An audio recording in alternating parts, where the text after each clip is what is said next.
단백질에 대해서 알아봅니다. 단백질은 아미노산 폴리머로 세포의 모든 일을 담당합니다. 질문은 왜 하필 단백질이 모든 일을 담당하느냐입니다. 그럴 이유가 있나? 단백질에는 뭔가 특별함이 있을 터인데 그게 뭐지? 자, 답을 찾아보죠. 아미노산부터 알아봐야 합니다. 아미노산의 기본 구조는 알파탄소를 두고 4개의 팔에 다른 것이 붙어 있습니다. 수소가 하나 있고 다른 하나는 알칼리성 아미노 그룹이 있습니다.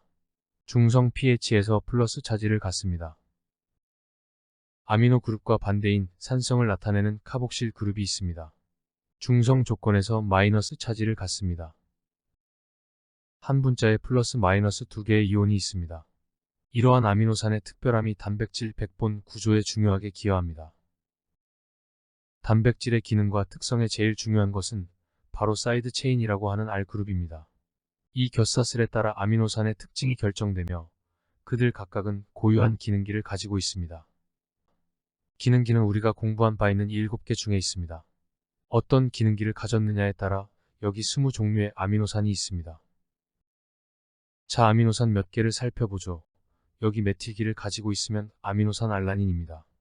비필수 아미노산에 속합니다. 우리 몸이 만들어낸다는 이야기입니다. 이 메틸기에서 가지치기한 형태가 있습니다. 이들이 물을 싫어하는 소수성 R그룹을 가진 루이신, 발린, 아이소루이신입니다.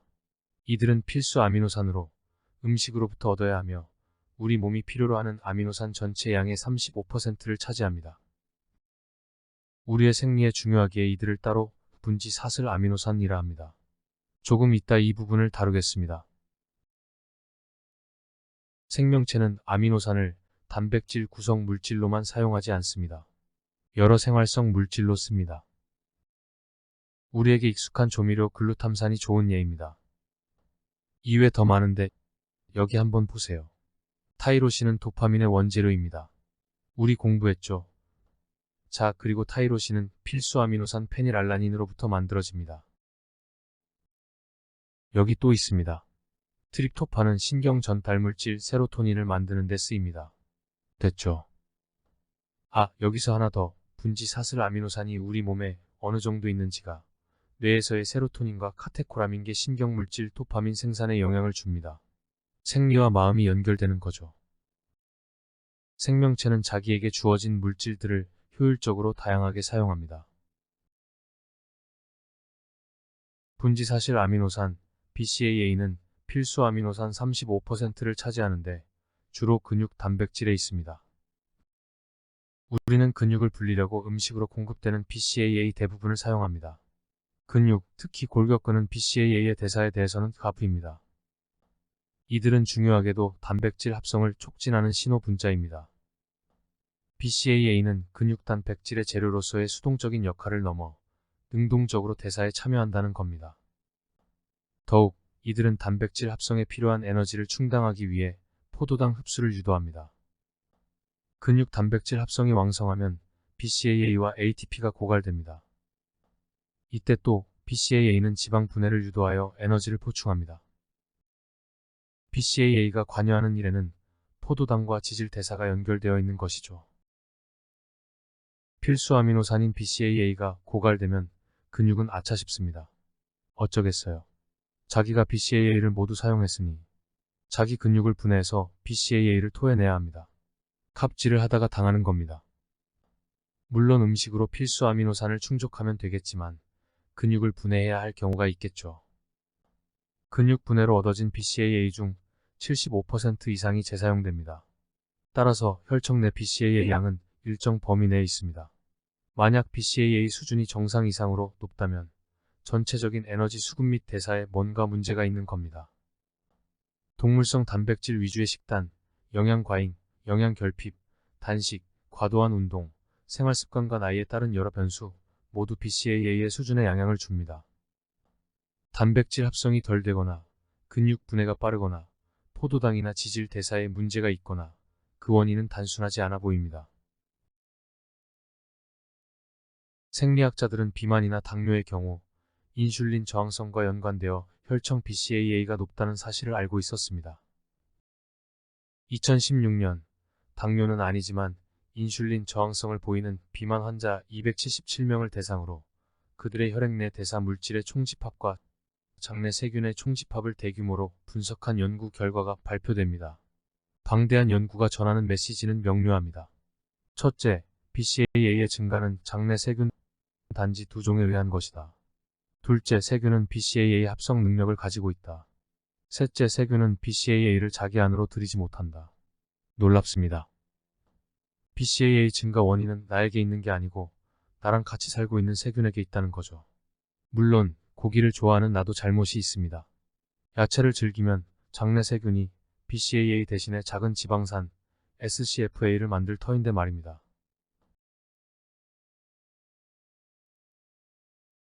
또 다른 사실, BCAA는 뇌혈관 장벽을 통과하여 간접적으로 뇌의 활성에 영향을 줍니다.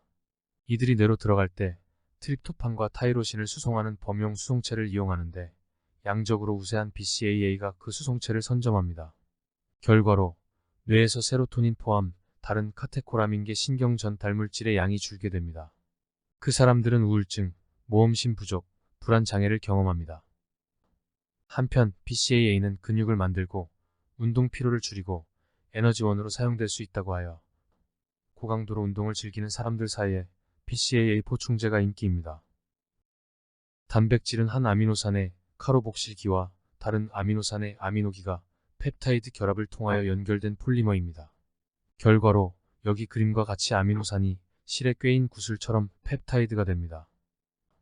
이 펩타이드는 체내 수용액 환경에서 그들의 아미노산 숫자와 연결 순서에 의존하여 고유의 3차원 구조를 가지게 됩니다. 이러한 과정을 단백질 접힘, 프로테인 폴딩이라 합니다. 과학자들은 여러 기술을 동원하여 옹스트롬 수준에서의 단백질 구조를 규명합니다. 단백질은 평균 아미노산 300개 정도로 구성되어 있습니다. 큰 단백질은 2000개나 된다고 합니다. 모두 가지치기 없이 한 줄에 꿰어 있습니다. 20종류의 아미노산 100개로 구성된 단백질이 만들어지는 경우의 수는 20의 100승입니다. 천문학적인 숫자입니다. 우리가 익히 잘 알고 있는 아미노산 100개짜리 단백질이 있다고 치면 그 단백질은 20의 100승 중에 하나로 독특한 겁니다. 모든 단백질은 독특한 아미노산 개수와 독특한 아미노산 서열을 가지고 있고 그에 따라 독특한 모양을 가집니다. 독특한 모양은 어떻게 나오느냐? 단백질 3차 구조는 R그룹 사이의 반응에 따라 결정됩니다. 소수성 상호작용은 여기 두 아미노산 사이에서 이루어지며 이황화 결합은 이 둘 사이의 연결입니다. 수소 결합은 한 아미노산을 공유하면서도 일어납니다. 물을 좋아하는 R그룹은 물과 수소 결합합니다. 이 두 아미노산 R그룹은 각기 플러스와 마이너스 차지를 가지고 있어 이온 결합을 합니다. 어느 아미노산들 사이에서 상호작용이 이루어질까? 어떤 규칙이 있는가? 천만원 억만원짜리 질문입니다. 자, 100개 아미노산이 독특한 순서로 연결된 단백질이 있다고 보죠. 상호작용은 둘 사이에서 결정되기 때문에 100개 상호작용 가지수는 100개 중에 2개를 뽑는 조합의 수만큼 있습니다. 100 곱하기 99 나누기 2로 4950 가지수입니다. 그 다음 둘 사이 상호작용의 가지수는 98개 중 2개 뽑는 거니까 98 곱하기 97 나누기 2 곧 4753입니다. 이런 식으로 50상을 결정하려면 그 가지수는 아보가드로 숫자를 넘습니다. 물론 기능기끼리 상호작용이 랜덤으로 다 되는 거는 아니어서 이런 계산법은 좀 그렇지만 하여간 엄청난 가지수가 나온다는 겁니다. 그런데 생명체에서 제대로 모양을 이룰 수 있는 것은 하나나 둘 뿐이라는 거죠. 많아야 한 손가락 숫자입니다. 상상이 됩니까? 그런데 자연은 그렇게 합니다. 분명 어떤 규칙이 있어야 하는데 정말 알아내기가 어렵습니다. 만약 우리가 규칙을 알아내면 단백질의 아미노산 연결 순서로부터 모양을 알 수 있고 모양은 기능을 결정하므로 생명 현상을 파악하기 엄청 쉬워질 겁니다. 지금까지 생명과학의 호울리 그레일로 간주되었습니다. 과거 50년 동안 과학자들은 그 홀리 그레일을 찾으려고 백방으로 노력했지만 소문만 무성했지 못 찾았습니다.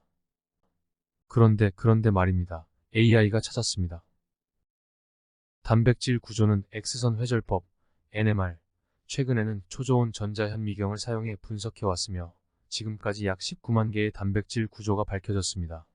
컴퓨터 시뮬레이션으로 구조를 예측하는 방법도 시도됐지만 시뮬레이션에 고려해야 할 변수가 너무 많아 그 정확도가 만족할 수준에 훨씬 못 미쳤습니다. 그런데 2021년 구글의 자회사 딥마인드는 딥러닝 알고리즘으로 훈련된 AI가 단백질 구조를 80% 이상의 정확도로 예측할 수 있다고 발표했습니다. 그리고 불과 1년이 지나지 않아 90% 이상의 정확도로 예측한다고 발표합니다. 알파폴드는 2021년 12월 단백질 구조 예측 능력 평가 대회에서 평균 92.4점으로 1위를 차지했습니다. 100점 만점에 90점 이상이면 과학자들이 실험을 통해 규명한 3차 구조와 동등하다고 간주합니다. AI 알파폴드가 예측해놓은 단백질 데이터베이스가 2억 개로 기존의 200배 이상 늘면서 생명과학, 환경, 제약 등 다양한 분야의 연구에도 속도가 붙을 것으로 보입니다. 그간 단백질의 1차 구조인 아미노산 순서로부터 3차 구조의 예측은 인간의 지성을 넘어선 거라고 여겼습니다. 그런데 AI는 인간이 지금까지 만들어 놓은 지적 성과물로부터 인간이 가늠할 수 없는 규칙을 찾아내고 적용해보고 학습하여 더 정확한 결과를 내놓습니다. 문제는 AI가 그 규칙을 어떻게 알아냈는지 인간은 모른다는 사실입니다. 자, 여기 우리가 알아낸 다양한 단백질의 3차 구조입니다. 상대적인 크기를 보여줍니다. 제일 작아 보이는 마이오글로빈은 근육에 산소를 전달합니다.